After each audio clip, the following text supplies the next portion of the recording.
Joining me now is a Pro Football Hall of Famer and pleased to call a friend and a friend of the program, Steve Young, joining us here after a wild divisional playoff weekend. How are you, Steve?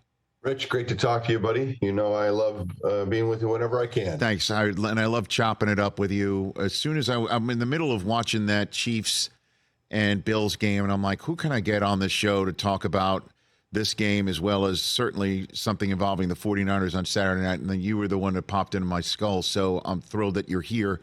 What are you thinking about when you're watching Mahomes and Allen sling it like that? Well, there's a lot of things. First of all, just selfishly, watching the game that I could only dream about playing. You know, I was the oddity 20 years ago, and now my game is now the prototype. That's how you do it. It's the guys that are just dominating the league. And in fact, my theory is you cannot get to the Super Bowl and win a Super Bowl unless you have one of those guys. And watching them go back and forth and put the Superman cape on, but yet also the key is that they're willing. They have the sophistication in the passing game to be able to stand in there, call a play in the huddle, decipher through the defense, and get the ball out in a really effective and efficient way. Yet be able to put the Superman cape on here and there whenever it's useful. I would say specifically about the game yesterday, I've always said that Josh Allen is asked to do too much. He needs more help. And because of that, he has to put the Superman cape on more often. And then what happens mentally in the complexity of what I'm at, what my game is that when do I go? When do I run? When do I go out there and try to do something spectacular? And a lot of times you'll leave the play that was called in the huddle kind of left short because you're so used to getting out there and being Superman. So that's the complication of what those guys face every week. But watching them do it, you just tip your cap. You go, oh my gosh! The game has become a game of these superheroes, and if you don't have one, you can't go to the Super Bowl. Yeah, and just watching the end of that game, and Romo was pointing out after the 2-minute warning. 2 pass plays, one for the end zone, and then one on third down that didn't convert as well, where Allen seemed to be trying to. And even if you do get those chunk plays at that point in time, you're still leaving way too much time for Mahomes. I honestly thought they had it right where they needed it. 2-minute warning, Chiefs on their heels, the defense on its heels, and they went for a couple chunk plays, or at least Allen did. I'm wondering what you think of, because that did lead to the eventual game losing, if you will, field goal miss as opposed to a tying attempt. But that still would have been too much time for Mahomes, Steve. Too much time for Mahomes, then enough time for Josh to come back again. Maybe. I mean, that's just the NFL is the NBA, where you kind of you dance around all day, and then all of a sudden, the last 5 minutes, these superstars, these superheroes, just go back and forth, and who has the ball left. So I agree with you. I think that Tony has a good point. Part of the efficiency of just getting the ball out, making them make the tackle, moving the ball very effectively and chewing time is fine. And I think that you get to the end of a game like this against each other, because that's what I said 3 years ago, the next 10 years, you're going to watch Joe Burrow, Josh Allen, or Patrick Mahomes win the Super Bowl. And they're just going to trade it out. Well, Joe got hurt this year. Josh hasn't gotten there because he's got beat by Patrick Mahomes. And now I think that if you think about Lamar Jackson has now kind of entered that space because of a fundamental shift in what the Ravens are doing. But going back to those couple of plays, he gets bumped. He doesn't get run over, but he gets off of his platform and has to throw the ball. And if you're going to throw that long ball, and that he was open. I mean, it was, they would have scored early, would have given the ball back. But I go back to, give them the ball back and see what happens. Then you get the ball back, and with 22 seconds left, and you go kick a field goal and win it. So that just seems like there's a fearlessness to being in that role. And you're saying, Rich, I wish that they were a little bit more tactical. And I agree with you. I actually agree with how you're thinking about it. But that's the hard part, right? I'm fearless and tactical. Those are two things that don't necessarily go together. And that's why the mastery of it is being able to do both is what's fun and what I resonate with. That's how I think about the game. And so, a guy that did that, I find myself watching that game and feeling a visceral kind of reaction and understanding of what they're going through. Steve Young here on the Rich Eisen Show. You just mentioned about the difference with Lamar Jackson now entering the chat in this AFC Championship game. The first that Baltimore is hosting since 1970 when the Colts did it. That's how long ago the folks in Baltimore have seen an AFC Championship game. The Ravens have only been on the road for an AFC Championship game in their existence. So what are you seeing from Lamar that's different, Steve? So I think it's more what the Ravens had decided to do. They had been the most sophisticated running game in history and were mauling the rank and file people in the NFL and getting to the playoffs and then running into a wall, because you cannot have the most sophisticated running game in history and go win Super Bowls. It just doesn't get done that way. And so that's what happened over and over again. It was like insanity. Like, are we going to keep doing this? And they kept leaning into what Lamar is great at. What he's great at is that quickness and that ability to make people miss. It's uncanny. And but what I was saying is, you cannot get to a Super Bowl unless you develop into a sophisticated passer of the football. That's how you get there. You put the Superman cape on like these other guys, but you have to have this other part of your game. And they fundamentally didn't train that and weren't leaning into it. They didn't have the talent in wide receiver. They hadn't had the philosophy from the offensive coordinator. They didn't have all the way down from the owner. You have to decide who you're going to be. And the Ravens were bully defense and smash you in the face offense, and just wasn't going to get it done. So they fired the coach. They got new talent at wide receiver, and they fundamentally said, we're going to throw the football. We're going to develop Lamar into a sophisticated passer so he can join the conversation with Lamar, with Patrick, with Josh, with Joe, with others. And I think that it's been a work in progress this whole season. But I really tip my cap to Lamar, because he just craves what I just talked about. He craves to be that guy. And there might be some shortcomings as he develops. But right now, he looks exactly what I described 3 years ago, what he could be, as a guy that's unbeatable because he can do it all. Yeah, first player in NFL history with 2 or more passing touchdowns, 2 or more rushing touchdowns, 100 on the ground, on 100 in passer rating in any game. Nobody's ever done that, and that's what Lamar just did to the Texans. Steve. And I always say this before, in years past, before they made the rule changes for safety and changed the game and made it more wide open, right? And that's what's happened for offenses. You used to be able to get a killer defense like the Ravens had with Ray Lewis and go win a Super Bowl. Those days are over. You can't just pack the best defense in the league and do it, because these guys are waiting for you and they're going to beat you no matter how good you are. But now you have one of those guys, and you have one of the great bully defenses that looks like they could, kind of aid that. It makes them, I guess I'm influenced by what I watched on Christmas Day when they played the 49ers here at home. Well, how much I think about the 49ers and how good they are and how stacked and packed they are with talent, like unprecedented, once in a generation talent that's been collected in free agency. It's been amazing by John Lynch. They just mauled them. And I think that's what I was just like, wow, this is something different. Well, you helped me transition, Steve Young, to the 49ers, which I wanted to talk. I want to help you there. I appreciate it. We're you make carrots, you and I, buddy. Steve, it's in your DNA to make everyone around you better, So let's move to the 49ers here. And you've mentioned a couple of times in this interview already about the quarterback needs to put a cape on and superhero and things of that nature. So where do you place Brock Purdy in this conversation? Well, there is the anomaly of somebody who is so incredibly efficient. And the efficiency mavens, that's the wrong word, but the efficiency aficionados, yes, are still in the game. They still have a place, but they need a lot of help around them to be able to kind of go up against those guys. And so I think that Brock, I would put Kirk Cousins. I would put there's the efficiency kind of aficionados that are Brock is amazing what he's accomplished this year, and he's going to I don't know. I mean, next week's a big game, obviously against the Lions, but getting into the Super Bowl in this era with those guys, with how he plays the game, is I tip my cap to him. I mean, there's some of the stats. What he was able to do from an efficiency perspective. You might be able to make the case that there hasn't been a more efficient quarterback in the history of the game, in how he played this year. For example, one of the stats that just was the most amazing thing I've ever heard in my life is that the 49ers lead the league in yards per attempt if you just took the passes from the line of scrimmage or behind. Rich. Yeah. Those are 100% completion percentage, almost. Yeah.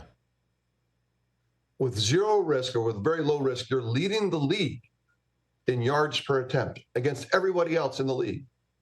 And that just goes to show the innovation. What we haven't talked about is the innovation that that there are maybe, I'm going to say under 10 of the innovative minds that are out there calling plays and coming up with new ways to attack these open spaces in the NFL that have showed up maybe 5-6 years ago with the rule changes.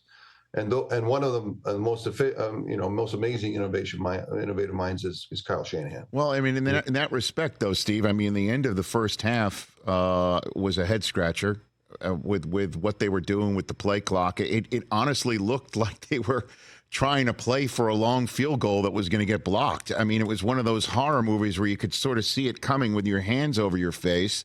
And then Purdy, he did turn it on in that last drive. There's no question about it. What happened? He became Mr. Efficient. The ball came out. They made the completions. They made the plays. He did everything that you would want a Super Bowl quarterback to do in the key moments. And he's young. It's amazing. There's going to be a movie about him. There's going to have to be a movie about him at some point. And I've interviewed him and know him, and he's just a fascinating human being.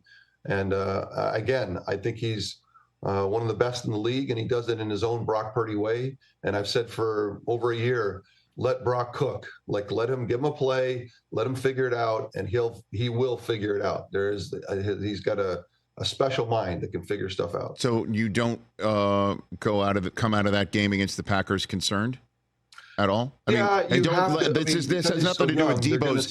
Has nothing to do with Debo's health. Because there were so many passes that you're like, what? Like, it was a confusing watch, and it was an unnerving watch, because of the first time you thought, well, wait, hold on. I thought he was Superman in his own way. And all of a sudden there's just weird stuff happening. Balls coming out. They weren't even close. And then you got thinking about, he's wiping his hand as he's dropping back. Like, is there a rain thing? Is there because we're getting, him. We don't know him. And is there somehow wet ball? Some guy just, look, there's guys I play with just didn't like the wet ball, and who loves it? Nobody. But, then you got thinking, well, is that the kryptonite? And then, then also just they've been off for 3 weeks. I mean, Brock had not played in 21 days. That's an eternity. That's a hard restart for a quarterback, I believe, to be gone off of that competitive edge that you have to have week to week. So anyway, there's a lot of things to try to explain it, but it was unnerving. And the 49ers were beat. I think they sensed it. There's a huge size, I don't know how you can make huge bigger than huge, but like a massive, huge, enormous nuclear sigh of relief that happened when they got that last drive done. Because if that would have ended right there with that talent and all the people they put together, that would have been somewhat criminal. Yeah, you want to talk about an unkind cut, from this weekend. Obviously, the Bills, that's one of them. And that Jordan Love's remarkable breakout season ends with a rookie-type throw. He called it a mortal sin to throw the ball that he threw that ended the game. Steve. In many ways, the 49ers were beat, and with somebody who had more of a history, more sophistication, they would have closed that up. They were beat, and they were just someone needed to come close it up. And I think, fortunately for the 49ers, they ran into a young quarterback that could make those kind of mistakes still. Because you get in those big moments when you've got something kind of done, then you gotta handle it in a certain way. And so you watched him in that game when he's one of those guys that's going to join. It looks like we'll join that group of Josh and Patrick and now Lamar and Joe. And I think when I watch him drop back, and he's just big and he's strong and he's tall and he's athletic, and he gets the ball in the shotgun and kind of just looks over everything and kind of just starts to throw it all over the field. Even early in that game, even though he was young, even though it was his breakout time, I felt like, well, he's going to be one of those guys.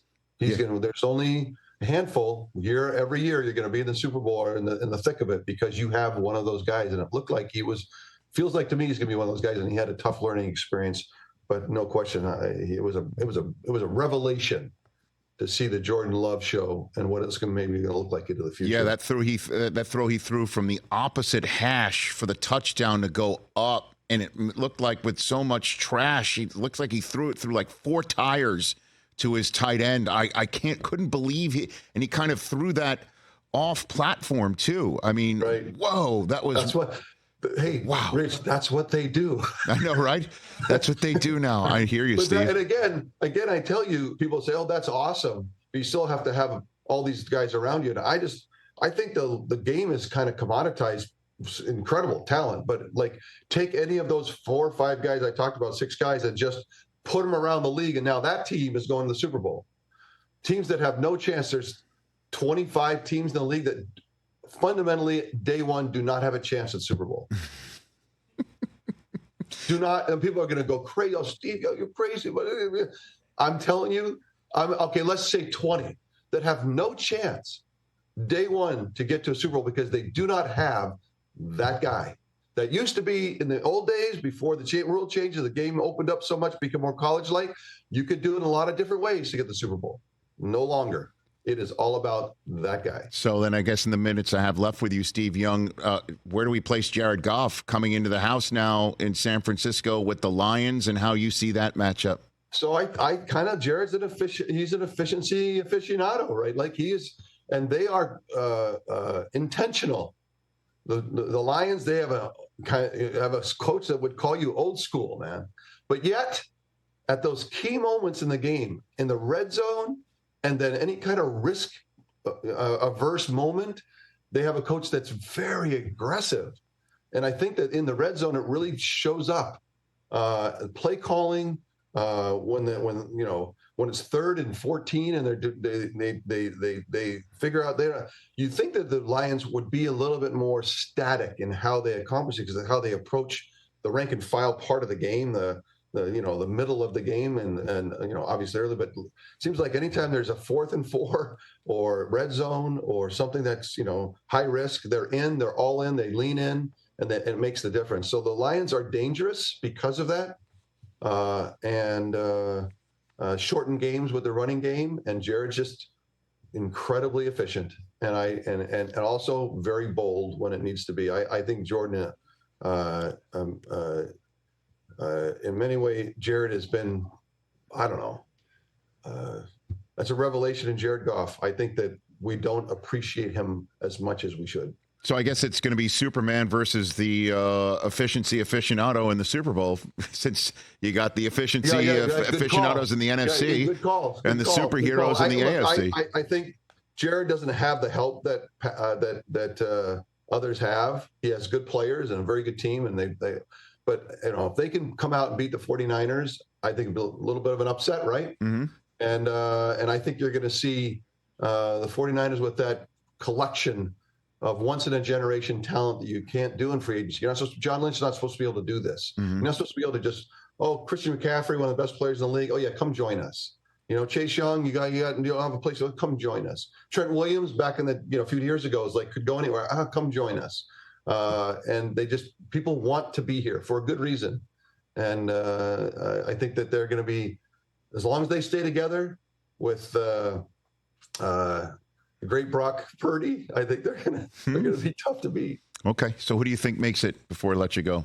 The 49ers are going to, at home, riding the ship. I mean, if all of a sudden the game opens and we're starting to do the same stuff when it's not raining, and they have played in the last 7 days, then you got to start scratching your head and say, look, we got some problems. Houston, we got some issues, right? But short of that, this is a team that is significantly better than everybody else. And then they go back to either the Chiefs or the Ravens. I think the Ravens do win. I think they are different than they were 3 or 4 years ago. I think Lamar is a different player because of how he's been deployed, what they're asking him to do, and with that bully defense, I think it's a rematch of Christmas Day. Steve Young, you the man. I love chopping it up with you, brother. You are. Anytime, Rich. I'm sorry. Sometimes I get riffing, but I love it. I don't talk about it enough. It's like cathartic. I come and sit on your couch. Come on. Anytime. Look for me again. Look for my text again, Steve. Thanks again. Appreciate it. Anytime, buddy. You bet. Steve Young, the great Steve Young, Hall of Famer, right here on The Rich Eisen Show. Catch The Rich Eisen Show every single day on the Roku channel, 12 to 3 Eastern, for free.